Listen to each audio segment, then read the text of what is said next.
నమస్తే welcome to KNR news నేను మీ శ్రీలత ముందుగా హెడ్లైన్స్ సింహాచలం శ్రీ వరాహలక్ష్మి నరసింహస్వామి పుష్కరిణిలో స్వామివారి తెప్పోత్సవ కార్యక్రమం రక్తదానానికి యువత మరింత చొరవ చూపాల్సిన ఆవశ్యకత ఎంతైనా ఉందని సూచించిన గాజువాక మాజీ ఎమ్మెల్యే పల్లా శ్రీనివాసరావు సింహాచలం శ్రీ వరాహలక్ష్మి నరసింహస్వామి పుష్కరిణిలో స్వామివారి తెప్పోత్సవ కార్యక్రమం ఘనంగా నిర్వహించారు. వేణుగోపాల స్వామి అలంకరణలో దేవేరులతో కలిసి వరాహ పుష్కరిణిలో నౌకా విహారాన్ని చేస్తున్న స్వామివారిని చూసి భక్తులు పునీతులయ్యారు. ఈ కార్యక్రమంలో ఆలయ ఈవో సింగాల శ్రీనివాసరావు, ఆలయ కమిటీ సభ్యులు స్వామివారికి స్వాగతం పలికి పుష్కరిణిలో నిర్వహించిన నౌకా విన్యాసంలో పాల్గొన్నారు. ఈ కార్యక్రమంలో వేలాది మంది భక్తులు పాల్గొన్నారు.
सुंदराय शुभांगाय मंगलाय महोजसे सिंहशैल निवासाय श्री नृसिंहाय मंगल श्री श्री श्री वराहलक्ष्मी नृसिंहस्वामी वारी प्रातिवर्षिक उत्सवाలలో చాలా అద్భుతమైనటువంటి అందమైనటువంటి సౌందర్యమైనటువంటి అందరికీ దర్శనీయమైనటువంటి ఉత్సవం తెప్ప తిరునాళ్ళ మహోత్సవం. ఇక్కడ ఉండేటువంటి వరాహ పుష్కరిణిలో స్వామివారు హంస వాహనం, హంసాకృతి తెప్పపైన వేణుగోపాల అలంకారంతో ఉభయ దేవేరులతో స్వామి నౌకా విహారాన్ని స్వీకరిస్తారు. ఆ నౌకా విహార మహోత్సవం అవుతోంది. ఇవాళ స్వామివారు 3 మార్ల మంటపం చుట్టూ ప్రదక్షిణ పూర్వకంగా మంటపంలోకి ప్రవేశించిన తర్వాత విశ్వక్సేనారాధనం, పుణ్యాహవచనం అయిన తర్వాత విశేష ఆరాధన, నివేదనం అయిన తర్వాత మంగళ నీరాజనం అయిన తర్వాత స్వామివారి మళ్ళీ ఒడ్డుకు వచ్చిన తర్వాత ఉద్యానవన మంటపంలో స్వామివారికి విశేష ఆరాధన చేసి సర్వజన మనోరంజన వాహనం పైన త్రివిధ మహోత్సవాన్ని జరుపుకుంటారు. అయిన తర్వాత స్వామివారి మెట్లగా మార్గం గుండా ఆలయానికి ప్రవేశించిన తర్వాత రాత్రి ఆరాధనతో ఈనాటి కార్యక్రమం సుసంపన్నమవుతుంది. వేణుగోపాల అలంకారంతో స్వామి కృష్ణావతారం అనగానే అద్భుతమైనటువంటి అవతారం. ఎంచేతంటే సామాజికమైనటువంటి ఉద్ధరణం చేసేటువంటి అవతారం కృష్ణావతారం. అంచేత సమసమాజ స్థాపనం కోసం, సమాజ ఉద్ధరణం కోసం అవతరించినటువంటి కృష్ణావతారంలో ఉండేటువంటి స్వామిని, అలంకారంతో ఉండేటువంటి స్వామిని సేవించినట్లయితే మన యొక్క సంసారం ఈ సముద్రంలో ఉండేటువంటి ఈ ఇక్కట్లన్నీ తీరి స్వామి అనుగ్రహానికి పాత్రం కావాలి అని ప్రార్థిద్దాం. వాళ్ళందరూ కిందనే చేయవలసింది. దక్షిణ భారతదేశంలో ప్రముఖ పుణ్యక్షేత్రంగా విరాజిల్లుతున్న సింహాచలం శ్రీ వరహాలక్ష్మీదేవి ఈ రోజు అత్యంత వైభవంగా నిర్వహిస్తున్నారు. అమావాస్య రోజున సాంప్రదాయబద్ధంగా నిర్వహించే ఉత్సవాన్ని కూడా ఆలయ ఈవో శ్రీనివాసమూర్తి ఆధ్వర్యంలో అత్యంత వైభవంగా నిర్వహిస్తున్నారు. తొలుత సింహాద్రినాథుని వేణుగోపాల స్వామిగా అందంగా అలంకరించి శ్రీదేవి భూదేవి సమేతులైన స్వామిని మెట్ల మార్గం ద్వారా కొండ దగ్గర తీసుకొచ్చి మరి జలవిహారానికి తీసుకువెళ్లారు. మరి 3 సార్లు కళ్యాణ మండపం చుట్టూ ప్రదక్షిణలు చేసిన తర్వాత ఆలయ ఆస్థాన మండపంలో ఆశీర్వాదం చేసి ప్రత్యేక పూజాది కార్యక్రమాలు నిర్వహిస్తారు. అమావాస్య రోజు వేణుగోపాల స్వామి అలంకరణలో ఉన్న స్వామిని దర్శించుకుంటూ భక్తులు సర్వ పాపాలు హరించిపోయి సుఖ సంతోషాలు భోగభాగ్యాలు కలుగుతాయని అప్పన్న భక్తుల అపార నమ్మకం.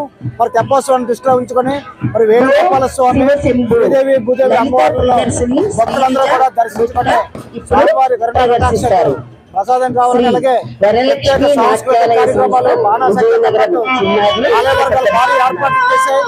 వేలాది మంది భక్తులు వచ్చారు. మరి భక్తులందరికీ కూడా స్వామివారి ఆశీస్సులు కలగాలని కోరుకుంటూ సెలవు తీసుకున్నారు. ధర్మవర్తుల మండలి సభ్యుడిగా రమేపీ నా చిన్నప్పటి నుంచి కూడా ఈ ఉత్సవాల్లో పాల్గొని రక్తదానానికి యువత మరింత చొరవ చూపాల్సిన ఆవశ్యకత ఎంతైనా ఉంది. గాజువాక మాజీ ఎమ్మెల్యే పల్లా శ్రీనివాసరావు అన్నారు. మొల్లి నిఖిల్ యాదవ్ జ్ఞాపకార్థంగా మెగా బ్లడ్ బ్యాంక్ పోస్టర్ను మాజీ MLA Palla Srinivasarao TDP party కార్యాలయంలో ఆవిష్కరించారు. 85వ వార్డు టీడీపీ నాయకులు మువ్వల మహేష్ ఆధ్వర్యంలో అగ్నంపూడి దిబ్బపాలెం గ్రామంలో మొల్లి నిఖిల్ యాదవ్ జ్ఞాపకార్థం ఆదివారం మెగా బ్లడ్ బ్యాంక్ నిర్వహిస్తున్నామని తెలిపారు. రక్తదానం మహాదానం అని ప్రత్యక్షంగా పరోక్షంగా ప్రాణాలు నిలిపే మహోన్నతమైన కార్యక్రమం అని అభివర్ణించారు. ఈ సందర్భంగా టీడీపీ పార్లమెంట్ అధ్యక్షులు మాజీ ఎమ్మెల్యే పల్లా శ్రీనివాస్, అమ్మా బ్లడ్ బ్యాంక్ ప్రతినిధి ఊర్కుటి చైతన్య చేతుల మీదుగా పోస్టర్ ఆవిష్కరణ టీడీపీ కార్యాలయంలో జరిగింది. కార్యక్రమంలో మొల్లి నాగరాజు, బొట్ట కిరణ్, కొయ్య తేజ, మొల్లి శ్రీను, ఈగల పోలినాయుడు తదితరులు పాల్గొన్నారు. మొల్లి నిఖిల్ యాదవ్ జ్ఞాపకార్థం అమ్మా బ్లడ్ బ్యాంక్ ఆధ్వర్యంలో మరి mega blood donation camp Aganampudi Dibbapalem గ్రామంలో ఏర్పాటు చేయడం జరిగింది. మరి ఇందులో యువత అంతా పాల్గొని బ్లడ్ డొనేట్ చేయాల్సిందిగా మేము విజ్ఞప్తి చేస్తున్నాం. అలాగే వాళ్ళ స్నేహితులు, వాళ్ళ బంధువులు కూడా చాలామంది ముందుకొచ్చి ఇవ్వడానికి సిద్ధంగా ఉన్నారు. ఈ సందర్భంగా ప్రజలందరికీ కూడా తెలియజేసింది ఏంటంటే, మన ఆపదలో ఉన్నటువంటి వారు, అనారోగ్యంతో బాధపడుతున్నటువంటి వారిని కాపాడడానికి మరి బ్లడ్ డొనేషన్ క్యాంపులు ఎంతో ఉపయోగపడతాయి. కనుక వీటిని మనం ప్రోత్సహించాల్సినటువంటి అవసరం ఉంది. ఇది సామాజిక బాధ్యతగా తీసుకొని మరి యువత ముందుకు రావాలని చెప్పేసి తెలియజేస్తూ ఈ బ్లడ్ డొనేషన్ క్యాంపులో జయప్రదం చేయవలసిందిగా మేము మీ మీడియా ద్వారా ప్రజలు కోరుతున్నాం. ఈ వాటర్ గుర్తింపు కార్డ్ జనరేట్ ప్రింటింగ్ డెలివరీకి సంబంధించిన ప్రక్రియను పూర్తి చేయండి. కలెక్టర్ మరియు జిల్లా ఎన్నికల అధికారి డాక్టర్ జి లక్ష్మీసా. ఓటర్ల సవరణకు సంబంధించిన 6, 7, 8 ఫారం డిస్పోజ్ ప్రక్రియ త్వరితగతిన పూర్తి కావాలని కలెక్టర్ మరియు జిల్లా ఎన్నికల అధికారి డాక్టర్ జి లక్ష్మీసా సంబంధిత అధికారులను ఆదేశించారు. శనివారం ఉదయం రాష్ట్ర ప్రధాన ఎన్నికల అధికారి కార్యాలయం విజయవాడ నుండి అన్ని జిల్లాల కలెక్టర్లు మరియు జిల్లా ఎన్నికల అధికారులతో రాష్ట్ర ప్రధాన ఎన్నికల అధికారి ముఖేష్ కుమార్ మీనా వీడియో కాన్ఫరెన్స్ నిర్వహించగా తిరుపతి జిల్లా కలెక్టరేట్లోని వీడియో కాన్ఫరెన్స్ హాల్ నుండి తిరుపతి జిల్లా కలెక్టర్ మరియు జిల్లా ఎన్నికల అధికారి డాక్టర్ జి లక్ష్మీసా, జిల్లా జాయింట్ కలెక్టర్ శుభం బన్సల్, తిరుపతి నగరపాలక సంస్థ కమిషనర్ అదితి సింగ్, డిఆర్ఓ పెంచల కిషోర్ తదితర సంబంధిత ఈఆర్ఓలతో కలిసి హాజరయ్యారు.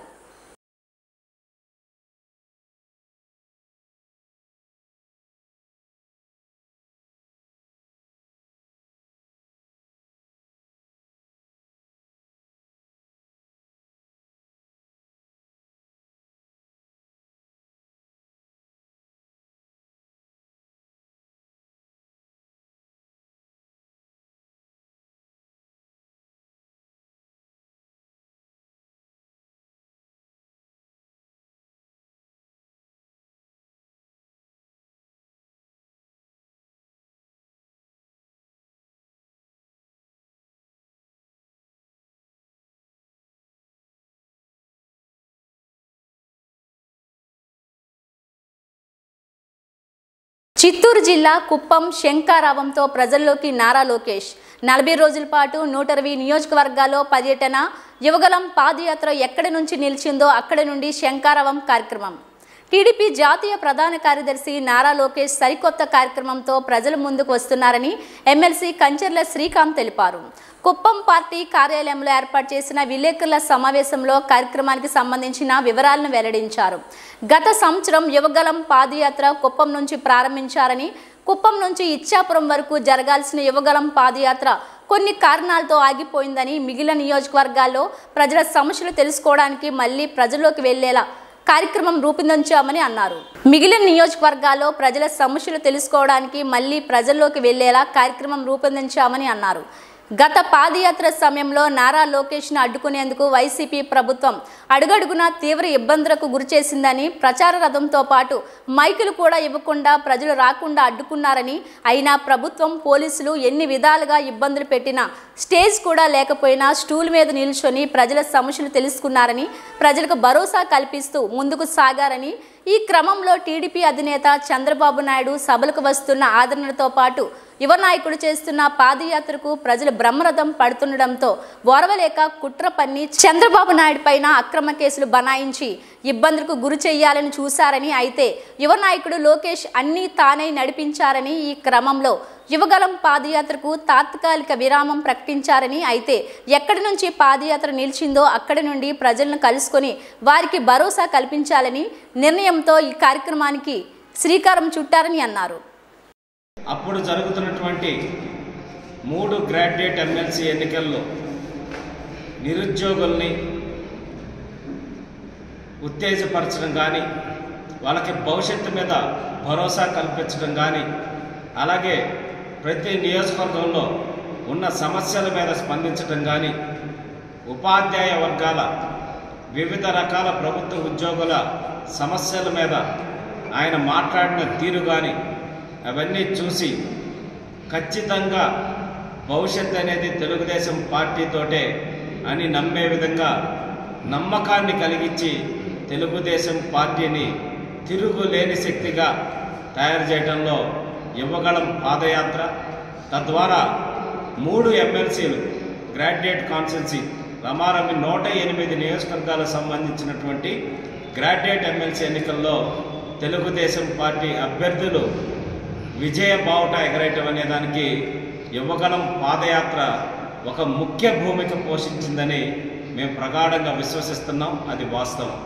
అప్పుడు తాత్కాలిక విరామాన్నిచ్చి తెలుగుదేశం పార్టీ కార్యకర్తలకి, నాయకులకి నేనున్నానంటూ మా అధినాయకుడిని జైల్లో పెట్టి ఇబ్బంది పెడుతున్నా, మీకు నేనున్నానని చెప్పి ధైర్యం చెప్పి అటు తండ్రికి, ఇటు పార్టీకి, కార్యకర్తలకి అందరికీ అండగా నిలబడి పోరాడిన నాయకుడు మా యువ నాయకుడు నారా లోకేష్ గారు. సో ఆ తర్వాత సమయాభావం వల్ల ఉత్తరాంధ్రలో పూర్తి స్థాయి యువగళం చేసేదానికి అవకాశం లేకపోవడం వల్ల దాన్ని 220 రోజుల పాటు 3132 కిలోమీటర్లతోటి విజయనగరం దగ్గర పూర్తి చేయడం జరిగింది. ఏ నియోజకవర్గాలైతే ఆనాడు పాదయాత్రలో నారా లోకేష్ గారు పర్యటించలేకపోయారో వాటిని ఆ నియోజకవర్గాలను ఎంపిక చేసుకొని శంఖారావం పేరుతోటి ఈరోజు జగన్మోహన్ రెడ్డి చేస్తున్న దుర్మార్గమైన పాలన మీదకి ఒక కురుక్షేత్ర యుద్ధానికి ముందు శ్రీకృష్ణుడు శంఖారావం చేసినట్టు ఈరోజు నారా లోకేష్ గారు జగన్మోహన్ రెడ్డి మీద వాళ్ళ పార్టీ మీద శంఖారావాన్ని పూరించి ఈ కార్యక్రమాన్ని ప్రారంభిస్తున్నారు. సో 100కి 100% ఈ నియోజకవర్గాల్లో అందరితో ప్రజలతో మమేకమవటం, అలాగే కార్యకర్తలతో మమేకమవటం, అక్కడ ఉండే సమస్యలు తెలుసుకొని వాటిని అన్ని విధాలుగా ఒక డాక్యుమెంట్ రూపొందించుకొని నియోజకవర్గం స్థాయిలో వాటిని ఏ విధంగా పరిష్కరించుకునేదానికి ఒక ప్రణాళిక కూడా ఈ కార్యక్రమం ద్వారా రూపొందించుకోవడం జరుగుతుంది. అలాగే ఆయా నియోజకవర్గాల్లో వైఎస్ఆర్సీపీ పార్టీ కానీ నాయకులు కానీ చేస్తున్న దుర్మార్గాల్ని, అక్రమాల్ని ప్రజలకు వివరించి తెలుగుదేశం పార్టీ అభ్యర్థులు గెలవాల్సిన అవసరం, తెలుగుదేశం పార్టీ మళ్ళీ అధికారంలోకి వచ్చి నారా చంద్రబాబు నాయుడు గారు ముఖ్యమంత్రి అవ్వాల్సిన అవసరాన్ని వివరిస్తూ ఈ కార్యక్రమం కొనసాగుతుంది. మీరు ఎన్ని అడ్డంకులు పెట్టినా, ఎన్ని రకాలుగా ఇబ్బందులు పెట్టినా కూడా చంద్రబాబు నాయుడు గారి నాయకత్వాన్ని బలపరుస్తూ, చంద్రబాబు నాయుడు గారిని ముఖ్యమంత్రిగా చేస్తూ, టీడీపీ జనసేన ఉమ్మడి పొత్తుతో ఈ రాష్ట్రంలో ఉన్న సమస్యలన్నిటినీ కూడా తీర్చే దిశగా, మరీ ముఖ్యంగా ఈరోజు తెలుగుదేశం పార్టీ మేనిఫెస్టోలో యువగళం అనే పథకాన్ని కూడా పెట్టడం జరిగింది. తద్వారా ఈరోజు నిరుద్యోగుల యొక్క సమస్యలను తీర్చే విధంగా, వాళ్ళకు ఉద్యోగ అవకాశాలు కల్పించే విధంగా 20 లక్షల ఉద్యోగాలు తెలుగుదేశం పార్టీ 2024 నుంచి 29 మధ్య కల్పించే దిశగా ప్రణాళికలు రూపొందించడం జరిగింది. అటు జాబ్ క్యాలెండర్ ప్రతి జనవరిలో రిలీజ్ చేస్తానని జగన్మోహన్ రెడ్డి గారు చెప్పి నిట్ట నిలువున నిరుద్యోగులను మోసం చేశారు. తిరుపతి నగరంలో అక్రమంగా చేర్పించిన దొంగ ఓట్లతో వచ్చే ఎన్నికల్లో అధికార పార్టీ గెలవాలని ప్రయత్నిస్తుందని టీడీపీ మాజీ శాసనసభ్యురాలు సుగ్నం ఆరోపించారు. తిరుపతి నగరంలో అధికార పార్టీ నాయకుల ఆగడాలకు హద్దు లేకుండా పోయిందని, దాదాపు 30,000 దొంగ ఓట్లను చేర్పించారని మాజీ ఎమ్మెల్యే సుగ్నమ్మ ఆరోపిస్తూ దొంగ ఓట్లు నమోదైన ఇళ్లను ఓటర్ లిస్టుతో సహా వెళ్లి పరిశీలించారు. ఈ సందర్భంగా ఆమె మాట్లాడుతూ తిరుపతి నగరంలోని 50 డివిజన్లో స్థానిక కార్పొరేటర్లు ఒక్కొక్క డివిజన్లో 500 నుంచి 1000 ఓట్లు దొంగ ఓట్లు నమోదు చేయించి ఉన్నారని ఆరోపించారు. ఒకే డోర్ నెంబర్పై 30 నుంచి 50 ఓట్లు నమోదు చేయడం, చనిపోయిన వారి ఓట్ల తొలగించకపోవడం, ఫోటోలు మార్పిడి చేయడం ఇటువంటి అవకతవకలకు పాల్పడి ఉన్నారని అధికార పార్టీ నాయకులపై తాము ఎన్నికల కమిషన్కు ఫిర్యాదు చేస్తామని హెచ్చరించారు.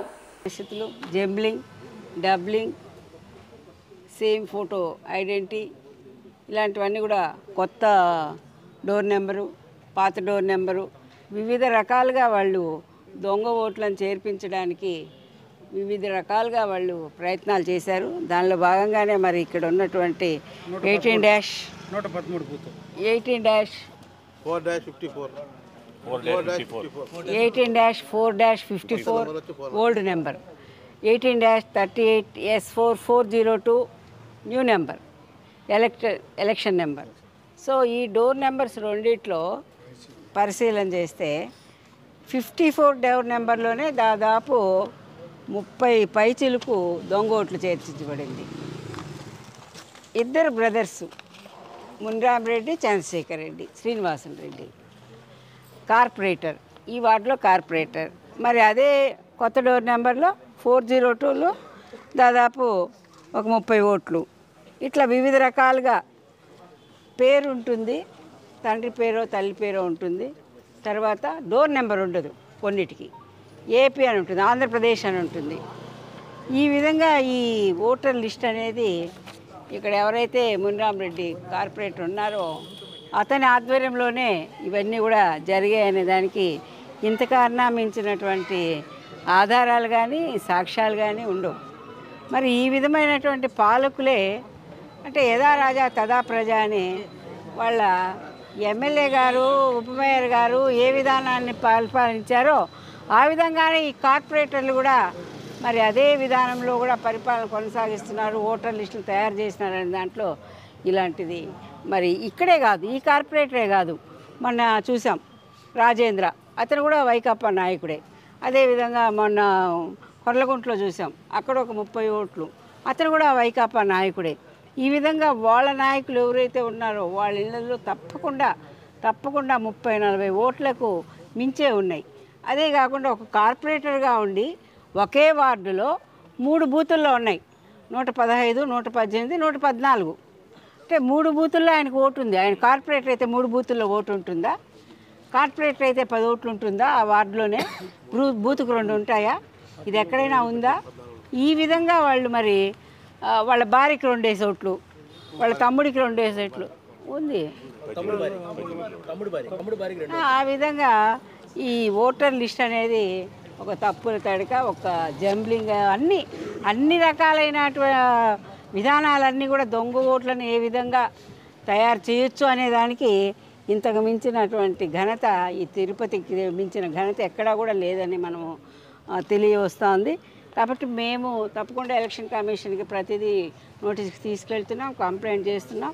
రానున్న రోజుల్లో ఇప్పుడు ఏ విధంగా అయితే మరి ఐఏఎస్ అధికారులు కూడా సస్పెండ్ అయ్యారని అంటే మరి ఈ రోజున ఈ బిఎల్ఓస్ కానీ, దీనికి పాల్పడుతున్నటువంటి విఆర్ఓస్ కానీ, అదేవిధంగా మరి ఎవరైతే దీనికి చర్యలు తీసుకోవాలో వాళ్ళే నిమ్మకు నీరెత్తినట్టు మా చేతిలో ఏమీ లేదు అని చెప్పడం ఎంత మాత్రం సంబంధిస్తాం. కాబట్టి మేము వీళ్ళ చేతుల్లో ఏది లేదు అని చెప్పినప్పుడు మేము తప్పకుండా హైయర్ అథారిటీస్ని అప్రోచ్ అయ్యి ఈ తప్పుడు ఓటర్ లిస్టుని తొలగించే విధంగా కూడా మేము సాయశక్తిలో ఉద్యమిస్తాం.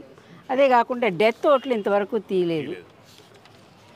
డోర్ టు డోర్ వెరిఫికేషన్లో గత సంవత్సరం రోజులుగా కూడా ఎన్ని పర్యాయాలు ఈ ఓటర్ వెరిఫికేషన్స్ చేపట్టినా కూడా ప్రతి ఒక్క సమయంలో కూడా ఈ డెత్లు, ఈ డబ్లింగ్లు చూపిస్తూనే ఉన్నాం షిఫ్టెడ్.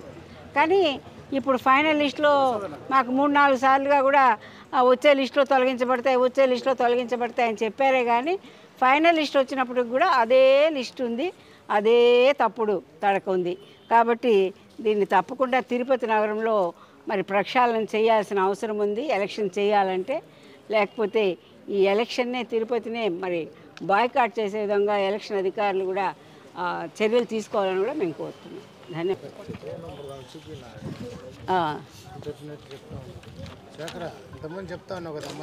అదే 118 బూత్లో ప్రతిసారి వెరిఫికేషన్ పోయినప్పుడంతా కూడా ఈ దొంగ ఓట్లు కంపల్సరీ ఇప్పుడు 3 times బిఎల్ఓ గారు కానీ అక్కడ కలెక్టర్ ఆఫీస్లో మీటింగ్లో కూడా సబ్మిట్ చేసినాం. వీటిని ఎంతవరకు సబ్మిట్ చేసినా కూడా ఈరోజు ఫైనల్ లిస్ట్ వరకు కూడా ఇంతవరకు ఈ చనిపోయిన పేర్లు తీయలేదు.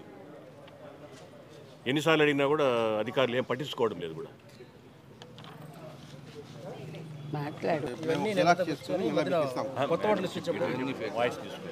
ఇప్పుడు ఈ పేజ్ మొత్తము ఫేకే, ఈ పేజ్ మొత్తం ఫేకే, ఈ అండర్లైన్ చేసినవన్నీ ఫేకే. ఒక పేజీలో ఇన్ని ఫేక్ ఓట్లు ఎట్లా వస్తాయి? అది జెన్యూన్ ఓటర్ లిస్ట్ అయితే అధికారులు ఓటర్ లిస్టును కాదు, ఒక పేజ్ అంతా దొంగ ఓట్లు అంటే వాళ్ళు ఇది చేర్చినవి గాక మరి నేచురల్గా అయితే ఇంత. ఇవి బులెటిన్ అప్డేట్స్. మరిన్ని వార్తా విశేషాలతో మళ్ళీ కలుద్దాం. అంతవరకు సెలవు, నమస్కారం.